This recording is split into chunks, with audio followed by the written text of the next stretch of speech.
तो जो बच्चे भी अभी एफएससी का रिजल्ट आया, जो बच्चे अभी बैचलर के लिए फ़िनलैंड को चूज़ करना चाह रहे हैं, उनके परसेंटेज अच्छी है, मार्क्स अच्छे हैं, तो ये सितंबर में उनका यूनिवर्सिटीज़ का एंट्रेंस एग्ज़ाम हो रहा है। कैसे, उसमें क्या क्या चीज़ें शामिल हैं, कौन सी रिक्वायरमेंट है, कौन से सब्जेक्ट ऑफ़र कर रही हैं यूनिवर्सिटीज़ और उसकी क्या कॉस्ट आएगी, कैसे अप्लाई करना है, एंट्रेंस एग्ज़ाम में क्या क्या शामिल होगा, आपको आइल्स कितने स्कोर का चाहिए, ठीक है। और ये सारी चीज़ें इस वीडियो में मैंने स्टेप बाय स्टेप जो है वो डिस्कस की हैं। फ़िनलैंड के एजुकेशन सिस्टम के बारे में आपको बताया है, जो दुनिया का सबसे अच्छा एजुकेशन सिस्टम है और हैप्पीएस्ट कंट्री है। एक बहुत अच्छी डेस्टिनेशन है। जो बच्चे भी अपना बजट अफोर्ड नहीं कर सकते यूके, ऑस्ट्रेलिया या कनाडा वगैरह का, तो उनके लिए फ़िनलैंड से बेहतर ऑप्शन कोई नहीं है। अगर आप पढ़ने के लिए जा रहे हैं, अगर आप सिर्फ वहाँ पर डंकी लगा के या आपने वहाँ पे जाके सिर्फ जाना है कि जी मेरा मकसद ही कुछ और है, तो फिर फ़िनलैंड आपकी ऑप्शन नहीं है।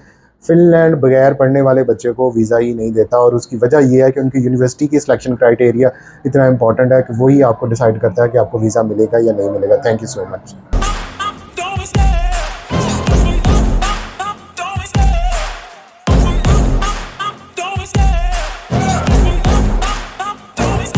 I love 13 फ़िनलैंड में यूनिवर्सिटीज़ हैं और इसके अलावा 22 वहाँ पे यूनिवर्सिटी ऑफ अप्लाइड साइंसेज़ हैं।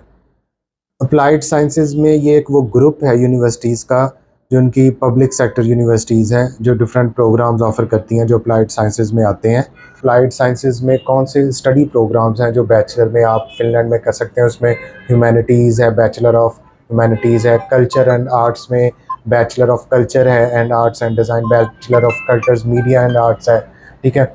Business information and business information technology, business administration में आपका bachelor of business administration BBA, bachelor of business administration business information technology, ये एक सब्जेक्ट है। टूरिज़्म एंड हॉस्पिटैलिटी है, ठीक है।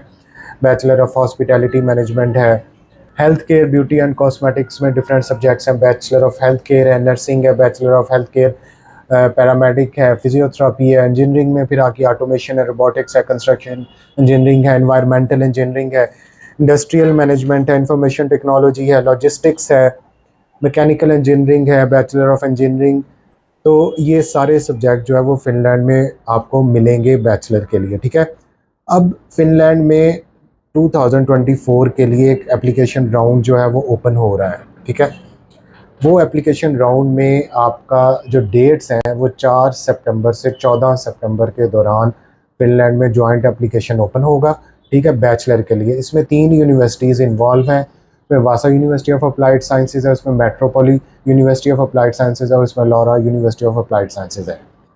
ये यूनिवर्सिटीज़ के नाम यहाँ पे मेंशन है। अब इन 3 यूनिवर्सिटीज़ में आपके जो सब्जेक्ट ऑफ़र हो रहे हैं वो भी मैं आपको बता रहा हूँ। उसमें Laura university of applied sciences में है bachelor of hospitality management and service design, ये फुल टाइम स्टडीज़ है।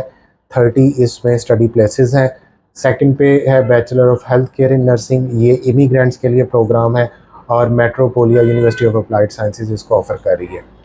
थर्ड जो प्रोग्राम है वो bachelor of engineering energy technology, जो बच्चे भी इंटरमीडिएट में एफएससी में इंजीनियरिंग वाले, उनके लिए एक बेस्ट ऑप्शन है। 50 इसमें प्लेसेस हैं। वासा यूनिवर्सिटी ऑफ अप्लाइड साइंसेज इसको ऑफ़र कर रही है।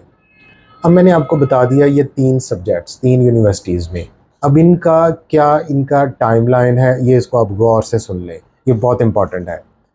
4 सितंबर को आप यूनिवर्सिटी ऑफ अप्लाइड साइंसेज के एंट्रेंस एग्ज़ाम्स के लिए अपनी एप्लीकेशन सबमिट कर सकते हैं। 4 से 14 सितंबर तक ये एक डेडलाइन है जो उन्होंने प्रोवाइड की है। उसके बाद आप 21 सितंबर तक अपने डॉक्यूमेंट्स जो हैं वो अपलोड कर सकते हैं। डॉक्यूमेंट्स में क्या है, आपका पासपोर्ट स्कैन, आपका प्रीवियस जो है आपके डिग्री या जो आपका रिज़ल्ट कार्ड है जो भी आपकी है, इसके अलावा आपकी पिक्चर होगी, और इसके अलावा आपकी इंग्लिश प्रोफिशिएंसी सर्टिफिकेट। उसमें अगर देखें इंग्लिश प्रोफिशिएंसी की जो रिक्वायरमेंट है वो भी मैं आपको बता रहा हूँ कि किस वजह से आप इस एंट्रेंस एग्ज़ाम में बैठ सकते हैं। तो वो कौन कौन सी हैं वो मैं आपको बताने लगा हूँ। Requirement to be selected by international UAS exam, अगर आप यूनिवर्सिटी ऑफ अप्लाइड साइंसेज के एंट्रेंस एग्ज़ाम के लिए क्वालिफाई करना चाह रहे हैं, तो अगर आपके पास इनमें से कोई भी इंग्लिश टेस्ट है तो फिर जो है वो आप एलिजिबल है। आइल्स की अगर हम बात करें तो ओवरऑल 6 स्कोर है आइल्स एकेडमिक्स में। टॉफिल की अगर हम बात करें तो उसमें भी टोटल स्कोर 60 होना चाहिए। पीटी एकेडमिक्स में मिनिमम 55 जो है वो आपका स्कोर होना चाहिए ओवरऑल। स्कोर ऑफ अच्छा, ये इसमें किसी भी सेक्शन में जो है वो आपका 6 से कम ना हो, मिनिमम टोटल स्कोर ऑफ 6 किसी भी सेक्शन। इसी तरह पीटी में 55 होना चाहिए। कैम्ब्रिज C1 इसमें 169 है, Cambridge C2 advance 169, national certificate of language, ठीक है, ग्रेड 4। फिर अगर आपकी किसी भी यूरोपियन कंट्री जिस या ईईए कंट्री जिसमें Australia, Canada, New Zealand, Switzerland, United kingdom and United states है, यहाँ से आपकी प्रीवियस डिग्री है, आपका मैट्रिक एफएससी है, तो फिर आपको इस एग्ज़ाम्स में इंग्लिश प्रोफिशेंसी की आपको ज़रूरत नहीं है, ईपीसी की बेस पे ही आपको हो जाएगा। इसके अलावा अगर आपने इस एग्ज़ाम के लिए क्वालिफाई करना है तो आपके पास आइल्स होना चाहिए। ये बात होगी आइल्स एग्ज़ाम की। ये मैंने पहले आपको बता दिया कि आपकी क्या रिक्वायरमेंट है इस टेस्ट को क्वालिफाई करने के लिए। अब हम दूसरी बात करेंगे कि इस टेस्ट का रिज़ल्ट क्या, इस टेस्ट में है क्या क्या शामिल। इसकी डेट्स मैंने आपको बता दी। की बात करें तो ये टेस्ट जो है वो 19 अक्टूबर को जो है वो हो रहा है, ठीक है। 19 अक्टूबर को ये टेस्ट होगा। 21 सितंबर तक आपने डॉक्यूमेंट्स अपलोड करने हैं। 19 अक्टूबर को ये टेस्ट हो रहा है। इसमें 2 मॉड्यूल हैं, ठीक है। पहला रिटन एग्ज़ाम है। एग्ज़ाम के जो सेक्शन है वो यहाँ पे बताए हुए हैं। उसमें रीजनिंग स्किल्स है, इसमें इंग्लिश लैंग्वेज स्किल्स है, 20 मिनट्स उसके 25। ये कंप्यूटर पे ऑनलाइन टेस्ट है जो आपने घर से बैठ के देना है, ठीक है। फिर उसके बाद आगे स्पेसिफिक सब्जेक्ट्स हैं। मैथमेटिक्स है जो जनरल सभी में आएगा, उसका 25 मिनट्स है। फिर ठीक है, एडवांस मैथमेटिक्स है जो एक अलग फील्ड जो टेक्नोलॉजी के हवाले से स्टूडेंट्स हैं उनको उसका देना पड़ेगा। एथिकल स्किल्स है, ये उनके लिए है जो दूसरी साइंसेज में। इसी तरह इमोशनल इंटेलिजेंस स्किल्स। तो ये एक चार्ट आप मेरे सामने देख रहे हैं जिसमें वो बता रहे हैं कि कौन कौन सा आपको एग्ज़ाम चाहिए। रीजनिंग स्किल्स सभी ने देना 20 पॉइंट्स है। इंग्लिश लैंग्वेज स्किल्स सभी ने देना 20 पॉइंट्स है। इसके अलावा एडवांस्ड मैथमेटिकल स्किल्स ये 20 पॉइंट्स हैं। ये टेक्नोलॉजी कैटेगरी में जो स्टूडेंट्स आते हैं तो ये उनको देना पड़ेगा, ठीक है। इसके अलावा ये सोशल सर्विसेज, हेल्थ केयर और स्पोर्ट्स वगैरह में जो स्टूडेंट्स आते हैं उनको ये एथिकल स्किल्स और इमोशनल इंटेलिजेंस स्किल्स ये एग्ज़ाम देना पड़ेगा। तो ये वो क्रिटिकल पॉइंट्स हैं जो आपने नोट करने हैं कि ये आप किस कैटेगरी में फॉलो आउट कर रहे हैं। और जो मैंने पहले इससे पहले आपको सब्जेक्ट्स बताए वो उनकी कैटेगरी है कि अगर आप टेक्नोलॉजी में फॉल कर रहे हैं, फॉर एग्जांपल ग्रीन टेक्नोलॉजी में अप्लाई कर रहे हैं, तो आपको ये फर्स्ट स्टेज थी कि आपने ये जो है वो ऑनलाइन एंट्रेंस एग्ज़ाम देना है, ठीक है। एग्ज़ाम में बैठने के लिए आपको अपनी आइडेंटिटी जो है वो शो करनी होगी। आइडेंटिटी के लिए आपको अपना पासपोर्ट का स्कैन उनको सबमिट करवाना होगा और वो आपको अलाउ करेगा कि आप जो है वो एंट्रेंस एग्ज़ाम में बैठ सकते हैं। बायोमेट्रिक जो है वो पासपोर्ट होना चाहिए, ठीक है। इसके अलावा आपके पास mobile phone with NFC support होना चाहिए, ठीक है। और इसके अलावा आपके पास ये कैंडूर आईडी मोबाइल एप्लीकेशन ये आपने डाउनलोड करनी है जहाँ से आपने एंट्रेंस एग्ज़ाम की सारी रजिस्ट्रेशन करवानी है। एंट्रेंस एग्ज़ाम के बाद आपका स्टेज 2 पे 8 से 10 नवंबर को जो है वो ग्रुप इंटरव्यूज़ होंगे, ठीक है। और ग्रुप इंटरव्यूज़ जो हैं वो जो सिलेक्टेड कैंडिडेट्स हैं जो एंट्रेंस एग्ज़ाम पास आउट करेंगे उनको वो बुलाए जाएंगे, ठीक है। और उसके बारे में इन्होंने बताया हुआ है कि ये कट ऑफ वो वैल्यू करेंगे कि कितने कितने पॉइंट्स पे वो उन कैंडिडेट्स को बुलाते हैं।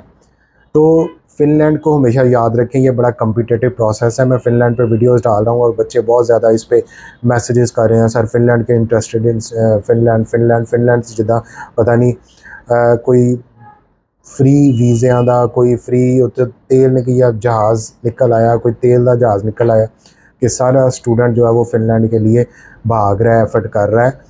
भाई ऐसा कुछ नहीं है, बड़ा कम्पिटिटिव प्रोसेस है। एक बच्चे का कमेंट मुझे बहुत अच्छा लगा कि सर आप फ़िनलैंड की बात करें, फ़िनलैंड में सारी दुनिया से लोग स्कॉलरशिप्स के लिए अप्लाई करते हैं, कम्पिटेंट स्टूडेंट्स अप्लाई करते हैं, तो एक बड़ा कम्पिटिटिव एनवायरनमेंट है। तो आप बच्चों को कह रहे हैं कि ऐसे ईज़ी हो जाए, कि ऐसा ईज़ी कुछ नहीं है। मैंने 5-6 यूनिवर्सिटीज़ में अप्लाई किया और मेरा कहीं पे भी एडमिशन नहीं हुआ। देखिए ये वो बात है कि जिसमें आपकी एक चीज़ मोटिवेशन वहीं पे रुक जाती है कि यार यहाँ पे तो मेरा हो ही नहीं सकता। जो बच्चा भी मेहनती है, जिसको सारे प्रोसेस का, ये बड़ा कॉम्प्लिकेटेड प्रोसेस है इसलिए इसको कोई कंसल्टेंट नहीं करता। बहुत लोग कम फ़िनलैंड की कंसल्टेंसी करते हैं क्योंकि इसमें बहुत ज़्यादा एफर्ट इन्वॉल्व है, बच्चे की ट्रेनिंग इन्वॉल्व है, उसको इंटरव्यू के लिए प्रिपेयर करना है, उसको डॉक्यूमेंट्स उसके प्रिपेयर करने हैं, उसका मोटिवेशनल लेटर है, उसके रेफरेंस लेटर कैसे होने चाहिए, उसका स्कॉलरशिप कैसे मिलेगा, उसका एडमिशन कैसे होगा, ये सारी चीज़ें बहुत ज़्यादा एफर्ट मांगती हैं। लेकिन फ़िनलैंड में बहुत अच्छे वीज़ा चांसेस हैं, आपका एडमिशन हो जाए तो आपके 100% ऑलमोस्ट वीज़ा चांसेस हैं। यूनिवर्सिटीज़ की जो फ़ीस है वो 4000 यूरो से लेके इवन 18,000 यूरो तक भी डिपेंड करती है। ये कौन सा प्रोग्राम है जिसमें जो है वो आप अप्लाई करें। मोर देन 500 जो है वो इंग्लिश टॉट प्रोग्राम फ़िनलैंड में पॉसिबल है। बच्चे बात करते हैं कि सर मेरा क्या प्रोग्राम अवेलेबल है। बेटा ऐसा कोई प्रोग्राम नहीं है जो पाकिस्तान में तो हो रहा है और फिनलैंड में या यूरोप में आपके लिए अवेलेबल नहीं है। मसला ये है कि क्या आप उसके लिए एलिजिबल है। फॉर एग्जांपल अगर हम बात करें इस बिज़नेस एडमिनिस्ट्रेशन की, तो इसके लिए भी या आगे मास्टर्स में आप जा रहे हैं तो प्रीवियस क्रेडिट आवर्स देखते हैं कि ये आपने कोर्सेज पढ़े हैं या नहीं पढ़े। तो इन चीज़ों को अपने माइंड में रखें, फिर आपका फिनलैंड में एडमिशन होगा। जॉइंट एप्लीकेशन सिस्टम में आप 6 यूनिवर्सिटीज़ में एट ए टाइम अप्लाई कर सकते हैं। इसमें डिफरेंट प्रोग्राम्स हैं। इनके यूनिवर्सिटी ऑफ अप्लाइड साइंसेज में कर सकते हैं। इसके अलावा ओपन रूट प्रोग्राम है जिसमें आप डायरेक्ट यूनिवर्सिटी के पैनल पे अप्लाई कर सकते हैं। फिर इसमें एक बड़ा ज़बरदस्त प्रोग्राम पाथवे प्रोग्राम है। वो क्या है, 1 साल आप यहाँ पे स्टडी करेंगे, उसके बाद नेक्स्ट जो है वो आप फिनलैंड में स्टडी करेंगे। तो इन चीज़ों के लिए जो बच्चे भी इंटरेस्टेड हैं, जो आइल्स वाले बच्चे हैं, ये मैं पहले बार बार कह रहा हूँ कि आइल्स के बिना आपको फिनलैंड में पॉसिबल नहीं है ऑप्शन। जो बच्चे भी आइल्स वाले हैं उनकी परसेंटेज 55% से ज़्यादा है। स्टडी गैप का इतना मैटर नहीं करता लेकिन उनका आइल्स फ्रेश होना चाहिए, not less than 6 into each module. और अगर हम पीटीई की बात करें तो ओवरऑल आपका 55 होना चाहिए। तो वो फिर मेरे से कॉन्टैक्ट करें, फिर उनको हम फिनलैंड के हवाले से कंप्लीट गाइडलाइंस और अपनी कंसल्टेंसी प्रोवाइड करेंगे।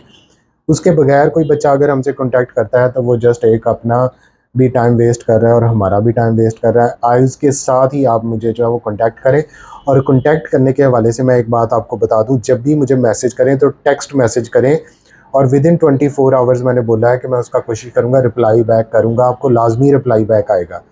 और इसमें बहुत क्लियर कट आपको मैं स्ट्रेट फॉरवर्ड येस और नो का भी जवाब देता हूँ कि अगर ये पॉसिबल है, बच्चा पूछता है इसके बगैर पॉसिबल है, मैं कहता हूँ नहीं हूँ, तो उसको समझ जाए नहीं का मतलब नहीं है, सर फिर भी कुछ हो सकता है। यार ये कैसा सवाल है, यहाँ पे आके फिर तंगी होती है। ठीक है।